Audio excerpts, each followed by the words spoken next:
Thank you all for joining us today. This is our fourth in our series of 8 CEO and CFO topical webinars. First off, I will hand it over to Jonathan. He's been our speaker thus far, and he's going to provide some overview and also introduce our speaker for today. Jonathan? Thanks, Laura. With this overall webinar series, what we're really looking at doing is continuing to provide certain operational, financial, and outcomes-based presentations that will really provide those attending different information that organizations are realizing and facing in today's environment. So I know we have a whole slate of different presentations, everything from revenue cycle to cost reporting to best practices. And again, the goal is really to provide you with real-time relevant information that'll allow you to make some type of changes if necessary going forward based on the different topics. Today, I'm joined by my colleague, Zach Bozer. Zach is a consultant with our firm and has spent a great amount of time working on cost reports and working with organizations around many of those financial improvement opportunities. Prior to joining Stroudwater, Zach was a finance executive at a critical access hospital. So he's able to bring a very realistic approach and has direct knowledge of how many of these recommendations can impact organizations going forward. So without much more, I'm going to turn it over to Zach now, and thank you everybody for attending today. Well, thank you very much, Jonathan. Good afternoon, everyone. It's great to be with you today. As Jonathan said, my name is Zach Bozer, and my first exposure to the cost report was really at my hospital in upstate New York. And over the time, at my hospital and then continuing to build at Stroudwater, I spent a significant amount of time on the cost report and understanding the different mechanisms of cost-based reimbursement and how that works. And then been working with hospitals over my 3 years at Stroudwater to implement and develop some of these practices. So today we're going to talk about the impact of the cost report on CAH decision-making. So the agenda for today is I'm going to do a quick overview of cost-based reimbursement and the cost report itself. Then we will do some cost report opportunities, and then we'll leave some time at the end to answer any questions that arise. So first, we'll do a quick primer on cost-based reimbursement and how critical access hospital kind of differs from most hospitals. So CAHs are excluded from the inpatient and outpatient prospective payment systems, or really the reimbursement methodology of most hospitals. CAHs are reimbursed on the basis of allowable cost for inpatient and outpatient services provided to Medicare patients and in some states as well, Medicaid patients.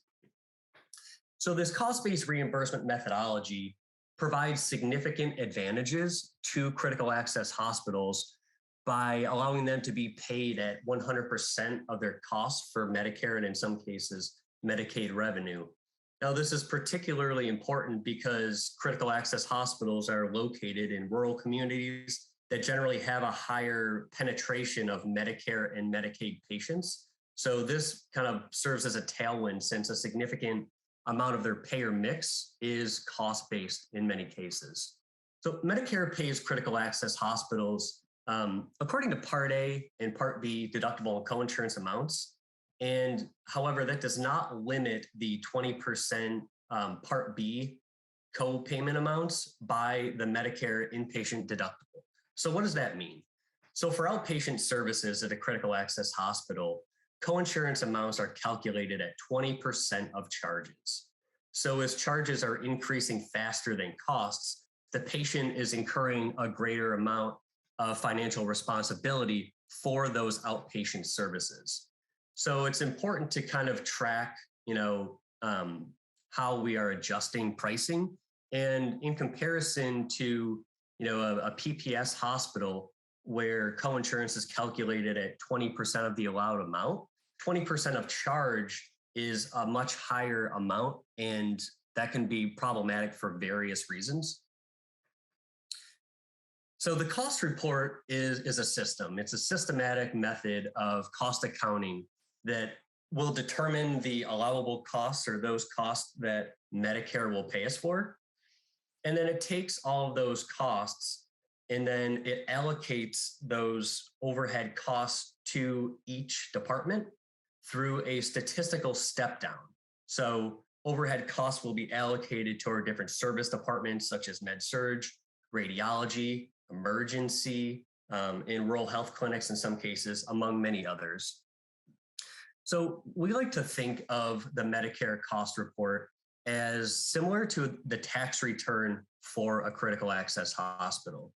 So, we have our year of business and, 5 months after the close of our fiscal year, we have to submit our Medicare cost report.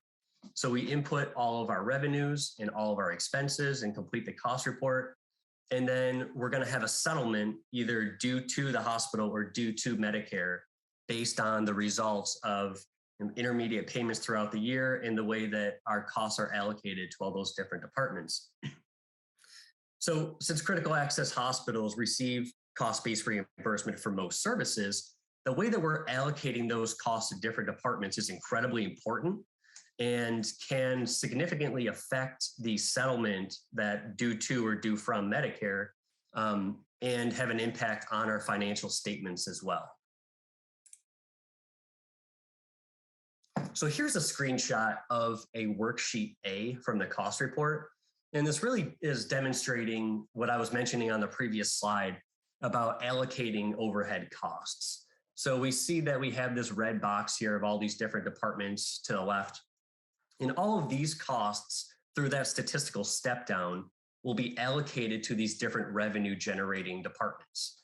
And the basis for which we allocate cost of these overhead costs to these revenue generating departments can have a significant effect on the reimbursement that we receive from Medicare at the hospital. Down below, we have this non-reimbursable cost centers that's kind of cut off as well. Any non-allowable costs will be included here, and these are not reimbursable by Medicare. So one of the main benefits of cost-based reimbursement is that it allows critical access hospitals to complete certain capital initiatives or projects that if they were a PPS hospital, they wouldn't be able to go through and actually complete. So if COG completes a facility replacement, they put on an addition or they do some significant renovations. Maybe it's buying, significant cost radiology equipment, maybe a CT scanner. Amounts that are expensed as depreciation and interest will be reimbursable from cost-based payers. So if we're adding this additional cost in depreciation and interest, that's allowable cost by Medicare that will increase our costs and then thus increase our reimbursement. So as an example, if a cost spends $1 million per year on depreciation and interest for the hospital, again, assuming that a cost-based and Medicare makes up, in some cases Medicaid, at least 50% of those charges, the hospital would receive an additional $500,000 per year in reimbursement for this initiative. And then similarly, over the time period of the loan and depreciable life of the assets, being 50% cost-based would allow the hospital to receive 50% of that cost. And so it allows us to look at things maybe a little bit differently for some of these major projects and say, hey, maybe a traditional perspective that $1 million of cost would be too much for us to undertake. And we would want to look to do a smaller project or a piece of equipment that is less sophisticated. But because we receive cost-based reimbursement from Medicare, that maybe receiving, having essentially a discount for our cost-based percentage would make the project itself tenable. So again, that was just an example above illustrating the power of cost-based reimbursement. There's certainly a lot of other factors that go into calculating that cost-based. And so again, it was just an example.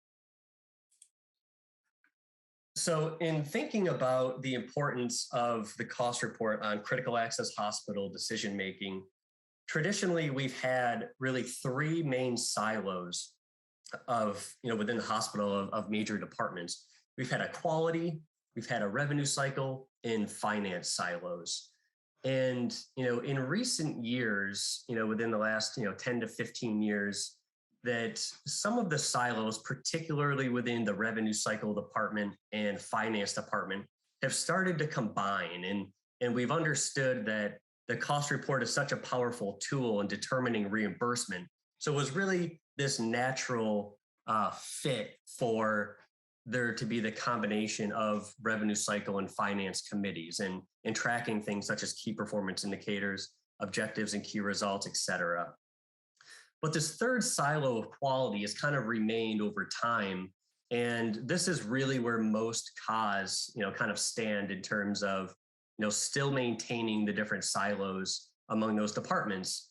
And really best practice and the place that we want to get to is this integrated quality and finance perspective where the world's continuing to change. And as we're moving away from fee for service, more toward, value-based payments, population health, the rise of accountable care organizations, it's becoming more and more important that quality be integrated and having more of a role in decision-making at the hospital for determining reimbursement in the future.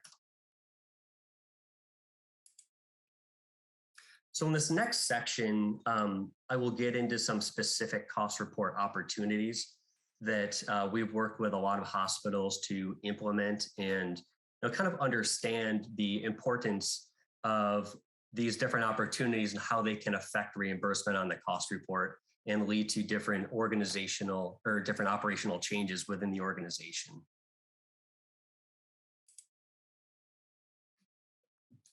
So the first opportunity relates to bad debt and having a bad debt policy that will pull claims back from a collection company after some period of time to include on the cost report.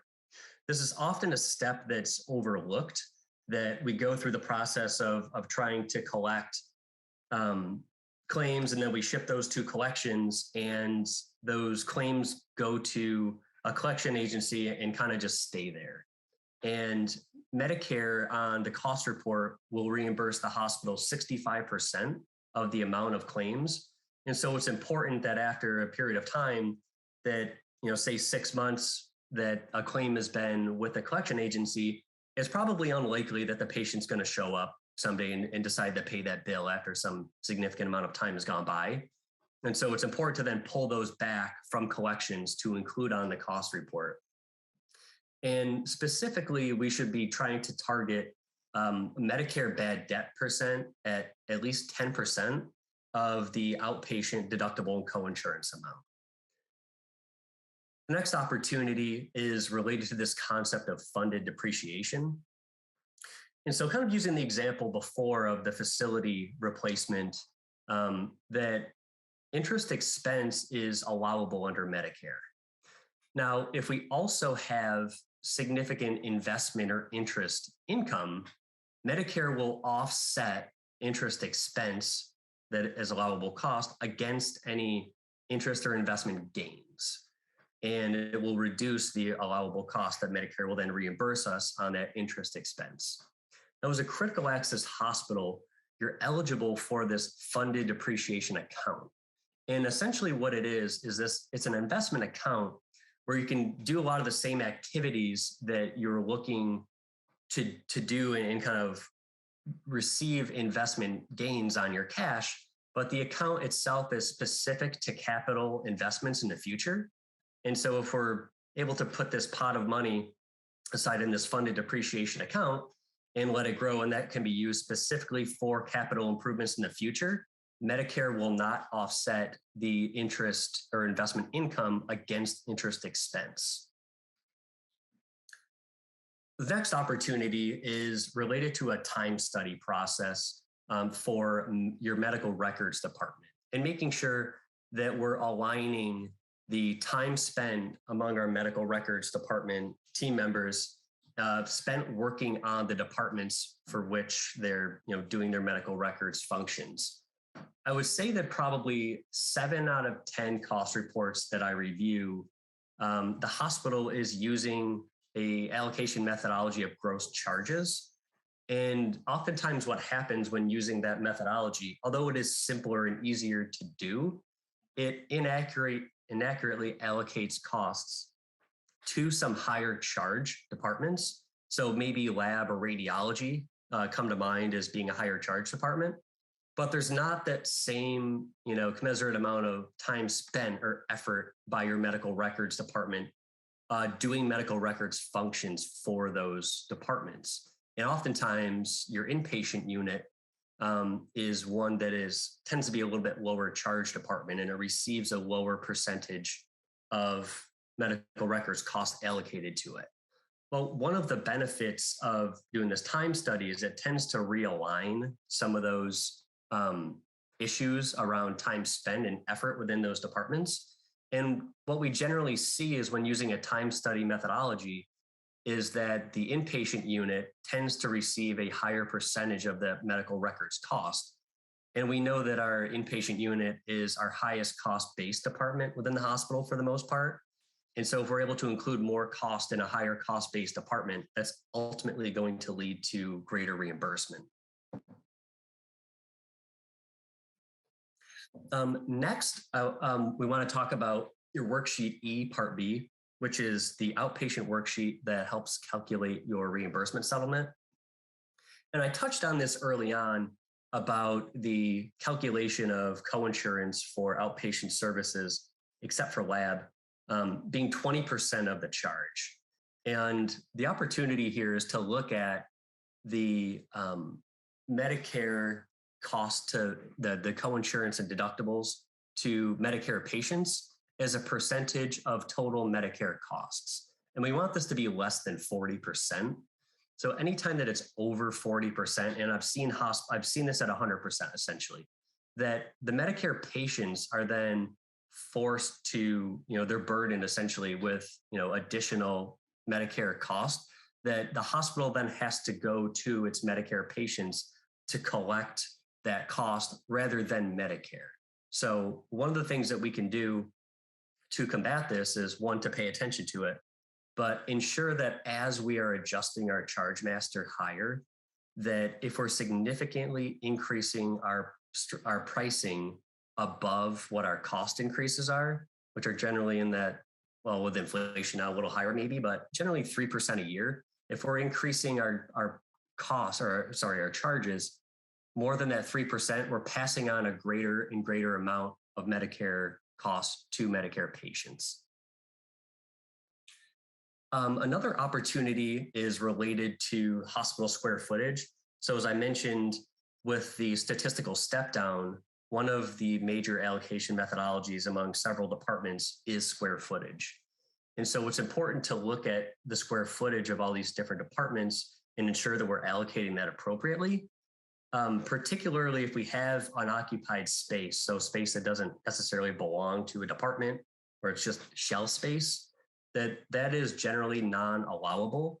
So what happens is any overhead cost for departments that allocate based on square footage would be allocating overhead to a non-reimbursable cost center for Medicare. So we want to include square footage in cost-based reimbursed departments to the extent possible. And part of that too, honing in on that a little bit more on the square footage, is related to your med-surg department. So as I had mentioned earlier when talking about the medical records, with the inpatient unit being one of your higher cost-based departments within the hospital, we want to use our cost report to strategically include as much cost there as allowable and reasonable. And one of the ways that we can do that is making sure that we're including all of the hallways and storage closets and nurses station and all of those square footage opportunities within the med-surg unit, which will then draw in a greater percentage of costs from those different overhead departments that are allocated on the basis of square footage. So this is capital cost, this is plant operations and maintenance, housekeeping. A lot of those departments are allocated based on square footage.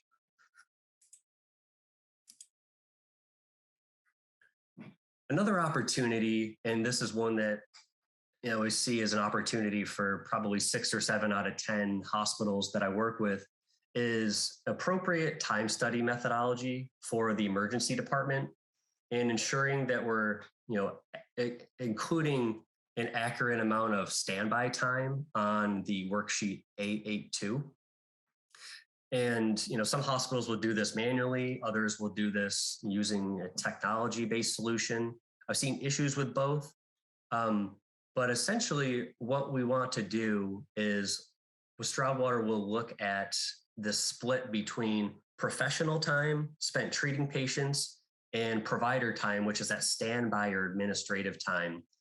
And in order to try and strike the right balance, Stroudwater will look at the number of minutes of professional time spent with patients on average over the number of ER visits throughout the year. So we have an example here where we have the total cost of the ER department. We have the total charges, ratio cost to charge, Medicare charges, and then reimbursement. And we see that we have 38 minutes under the current and 20 minutes under the proposed. And so for this calculation, we'll take that the total amount that we paid for ER compensation, and then we will divide the professional time that's been tracked through the time study, seeing patients, delivering care, discussing that care with patients and documenting care after the visit. And we divide that by the total reimbursement to get a percentage of professional time. Then we multiply that by the number of minutes in a year to determine the number of professional minutes that the hospital had, and then divide that by the number of ER visits to get this, in this example, 38 minutes. And if we think about that, 38 minutes, that seems like a long time for an ER provider to be spending with a patient. Generally, what we see as benchmark is 15 to 20 minutes. And if, in this example, if this hospital were to be able to reduce the time via the time study and reduce the cost of professional cost on the cost report, that actually increases the cost that is reimbursable by Medicare.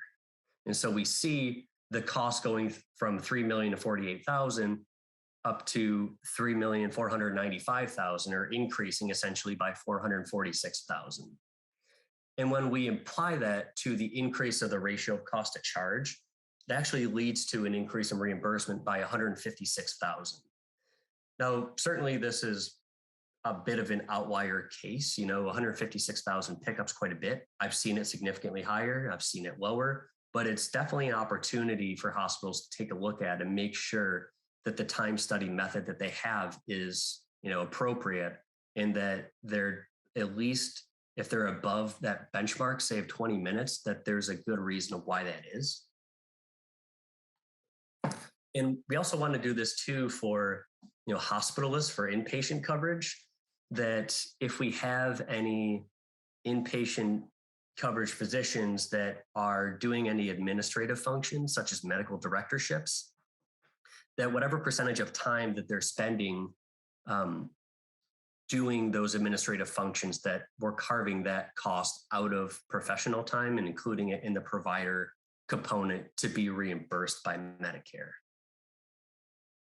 Other opportunity is looking at the ratios of cost to charge for different departments. So this is the relationship between the cost to provide care and what we're charging to provide care. A ratio cost to charge of 1 is they cost us exactly the same as it does to provide care. And if we have some outlier ratios of cost to charge, either really high or really low, that it may indicate that there's an opportunity for revenue cycle improvement and potentially charge setting or charge capture. So if we have an instance where ratio cost of charges are really high, indicating that our costs are many times what our charges are, maybe we're missing charges, or maybe it's kind of a part-time service, but we're having to pay it at full-time levels. Or on the contrary, if we have some really low ratios of cost to charge, it indicates that compared to the cost to provide the service, we're charging an exorbitant amount, and we may want to look at lowering that. Again, kind of going back to what I was mentioning with the cost to Medicare patients, we don't want that ratio cost to charge, or the amount that we're passing on to Medicare patients to be overly burdensome to Medicare patients. Another opportunity is related to the hospital's swing bed NF rate. So this is a swing bed patient that is non-Medicare, Medicare Advantage. So it could be commercial or other, but the hospital has a statewide NF carve-out rate. And this is generally around $200. And any contracts that we have with, say, commercial payers exceeding that NF carve-out rate for skilled, essentially a swing bed patient will generate a positive contribution margin. And so it's important that we're looking into accepting referrals for non-Medicare and Medicare swing bed patients, because we could be 100% cost-based, but that will only ever allow us to break even, and that's really not a sustainable proposition over the long term. But looking for different opportunities to generate margin, for example, accepting swing bed NF patients. So say we have a contract with Blue Cross for $500 and our swing bed NF rate is $200. Essentially, we're generating margin of $300 per swing bed day under that example, and we should be looking for those opportunities to do that. Another example, again, related to swing beds is on the worksheet S3 Part 1, making sure that we're including Medicare and Medicare Advantage swing bed patients on line 5 and the non-Medicare, Medicare Advantage patients on line 6. So we have another example here where we have a current and proposed, and we have our inpatient routine cost of $4,755,000. We have that NF carve-out cost, which I was mentioning on the previous slide, where it's roughly that $200 times the number of days. And this amount is carved out of your inpatient routine costs. Then in order to calculate your cost-based rate, we take the carved out, post-carve-out cost, multiply that by the number of days divide by the number of days to get the routine rate. And then we multiply by the Medicare and Medicare Advantage. Now in this example, what had happened is we see off to the right in red, this variance of total days, 107 days, that we incorrectly included those swing bed NF days as Medicare or Medicare Advantage days. And so what we see is the NF carve-out, well, once it's corrected, goes from 90,000 to 104,000, and the total days goes down from 4,710 to 4,603. And we see by doing that and kind of carving out those days that our routine rate went up by $20 per day. And then when we multiply that $20.02 times the 3,777 Medicare and Medicare Advantage days, we see that it led to an increase in reimbursement of almost $76,000. So it's really important that we're classifying and categorizing our Medicare and Medicare Advantage days and our non-Medicare Medicare Advantage days appropriately on the cost report, because it will have a material effect on our cost-based rates. And we want to make sure that we're not losing reimbursement as a result. The next opportunity is around labor and delivery and med-surg, and understanding when it's considered med-surg in observation status versus labor and delivery in active labor time. So we're doing time studies from that perspective as well, allocating square footage, and then also allocating costs that we want to include only in labor and delivery during that active delivery. Otherwise, costs should be included within the med-surg cost center. Next opportunity, again, is around departments with low charges. So I kind of mentioned this a few minutes ago on the ratio of cost to charge, but if we have departments of low charges, that we want to make sure that we're not missing any charge opportunities. Or it could be that maybe there's an opportunity to grow a service. We often see this with hospitals with, respiratory therapy is one of those departments that I'll often see where costs exceed charges and there's an opportunity to grow that service. And, particularly among Medicare patients, this is a, highly used service. And so maybe an opportunity to better meet demand within our communities. Next is related to salaries within the nursing administration department. When we look at the salaries for nursing admin, we should really be including only the chief nursing officer or equivalent type of position and any direct support staff. Oftentimes what we'll see is, house supervisors or charge nurses or even other department managers being included within nursing admin. And, in the case of the house supervisors, they should really be included within your med-surg department. And then if they're spent covering any other departments, they should be kind of using a time study to parse out that time from your inpatient unit to, say, emergency department. And then in the case of other department managers, they should be directly costed to departments for which they oversee. And then additionally, we want to make sure that nursing admin costs are only allocated to departments that actually involve nursing function. So sometimes we'll see nursing admin costs allocated to imaging or therapy or lab. And these departments really don't involve nursing function, and they shouldn't get a cut of that nursing admin cost. For CAHs that operate rural health clinics, you can consolidate your rural health clinics for cost report purposes to remove variances in reimbursement. And, we've had at the beginning of 2021, there was a change in the reimbursement methodology that can impact rural health clinic consolidation. So in this example, we have 7 rural health clinics, and we see the combined versus the consolidated totals here. And we see that the allowable cost is the same for the combined and the consolidated, but we see that the visits are different by 487. Now, rural health clinics are required to meet a minimum productivity threshold to receive full Medicare reimbursement. Well, some of these clinics under the combined totals did not meet that minimum threshold.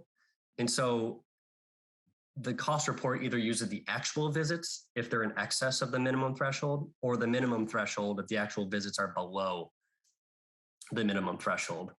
And so we have some clinics that exceeded and some that fell below, and it cost the hospital reimbursement in this case. We see that the Medicare cost down here is the reimbursement was 2.379 million. Versus in the consolidated, when we consolidated for the cost report purposes, the excess visits of rural health clinics that met the threshold make up for any clinics that fell below the threshold, assuming there was enough excess visits.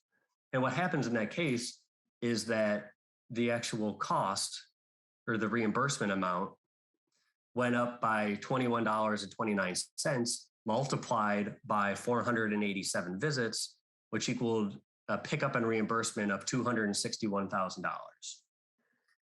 Now, with the 2022 final rule for the consolidation, that RHCs that were established prior to January 1st, 2021 may be consolidated.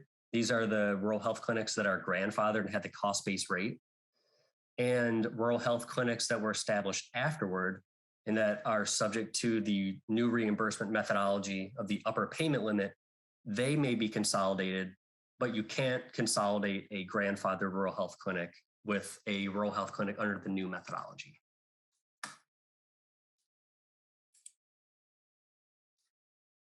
Another opportunity afforded to critical access hospitals is the ability to bill method 2. So CAHs that bill professional and technical fees, they can consolidate their reimbursement and will receive an extra 15% for professional services. Now you're technical component is going to be a cost-based reimbursement. But by consolidating in method 2, you get the opportunity, this extra 15% payment under the Medicare physician fee schedule.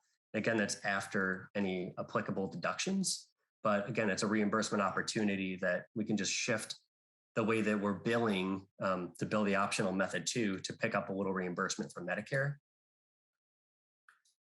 When we get new rate sheets from Medicare, it says, hey, here's your new acute rate, swing bed rate, ratio cost of charge, that it's important that we get those rates in the hands of our Medicare Advantage payers, and specifically ensuring that the hospital is receiving the same, receiving their Medicare rate from Medicare Advantage payers as they would, on their new rate sheet.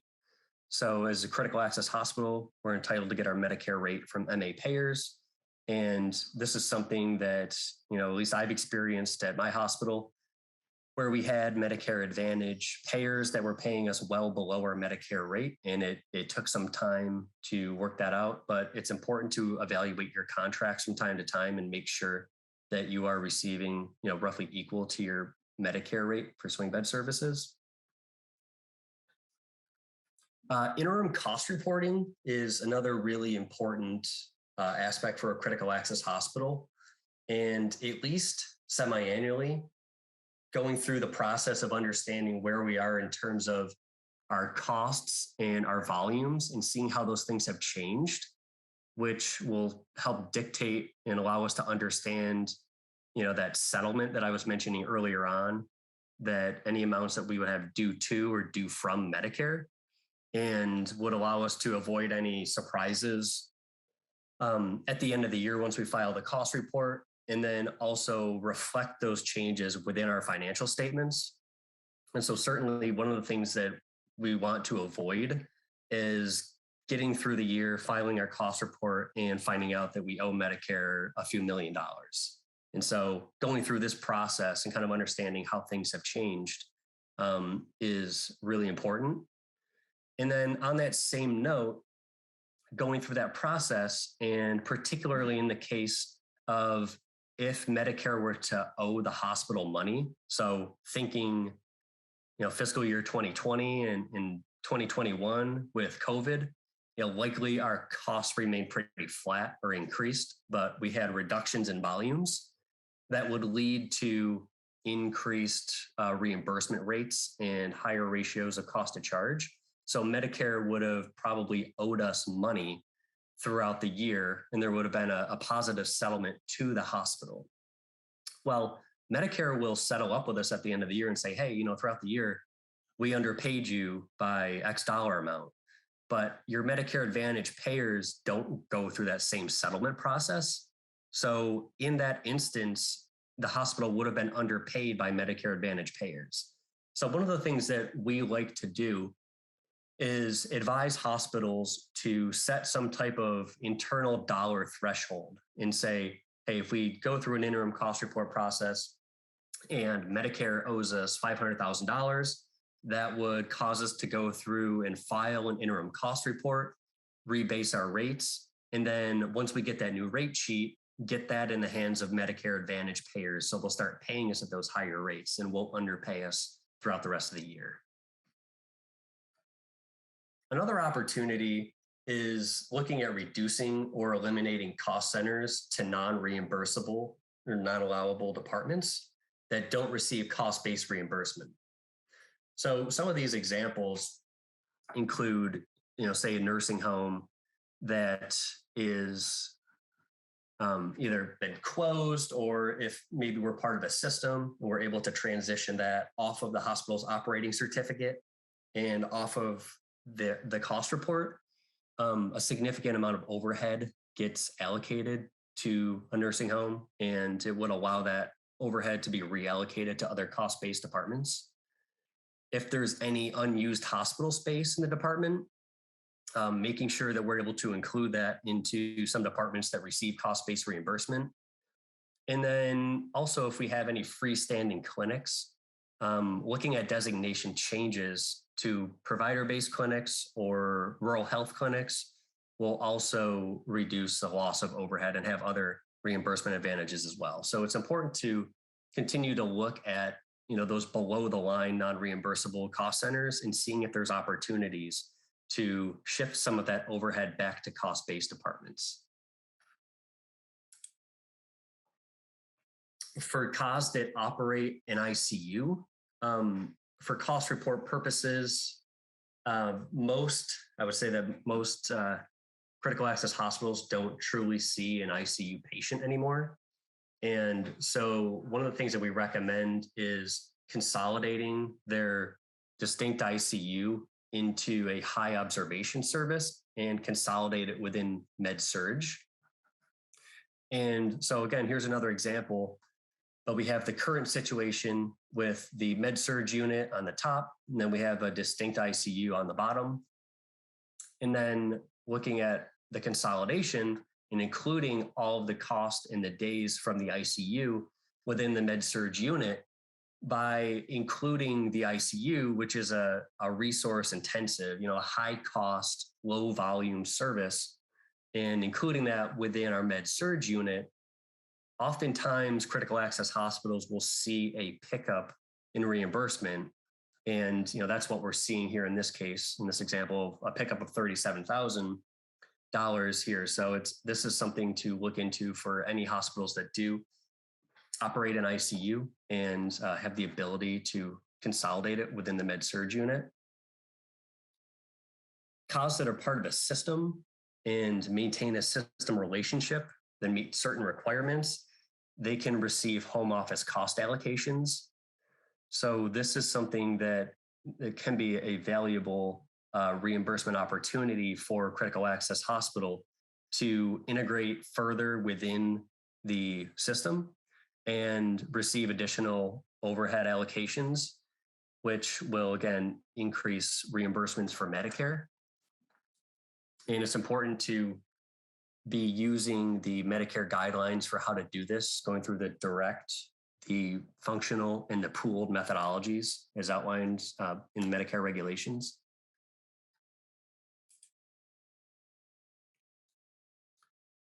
And then for hospitals that have rural health clinics, looking at and evaluating the FTEs that we're reporting on our rural health clinic minimum productivity calculations. So I mentioned the importance of this earlier on and show that example of the reimbursement pickup. But this is really managing the FTE itself rather than the consolidation piece. And so oftentimes what we'll see is that hospitals will overstate the FTEs in the minimum threshold calculation. So in this column 1 here, a dead giveaway is if I see the physician and it says number of FTE personnel and it says it's an even number, like 1 or 2 FTEs. Probably it's just been input by somebody who said, yeah, this physician's full-time and they work within the rural health clinic. When really we want to make sure that any non-rural health clinic time is carved out here. And what happens is if we're not careful in managing this, that the column 1 is multiplied by column 3. The productivity standard for physicians is 4,200 visits annually. And for physician assistants and nurse practitioners, it's 2,100 visits. And so if we're not careful, we'll create this artificially high minimum visit threshold, essentially, which makes it more difficult for us as a rural health clinic to exceed that and actually receive full Medicare reimbursement. So it's important to take a look at that regularly. And, for example, in 2020 and 2021, you were able to apply for a waiver of the minimum productivity thresholds, because certainly with COVID, clinics were greatly affected and saw their volumes of visits go down significantly. And so this is something that if you operate rural health clinics and you have not requested a waiver of the minimum productivity threshold, something you should do to make sure that you do receive your full Medicare reimbursement. So that is everything from the presentation today. I hope this information was valuable. And at this time, I would like to take any questions that have popped up throughout the presentation. Hi, Zach. This is Laura. That was a great presentation, and you did a really great job of explaining things that I had no clue about. But with that said, everyone, you have the opportunity to take yourselves off mute if you would like to ask a question. Also, I'll be watching the chat. Zach, will we be able to get a copy of your slides as well?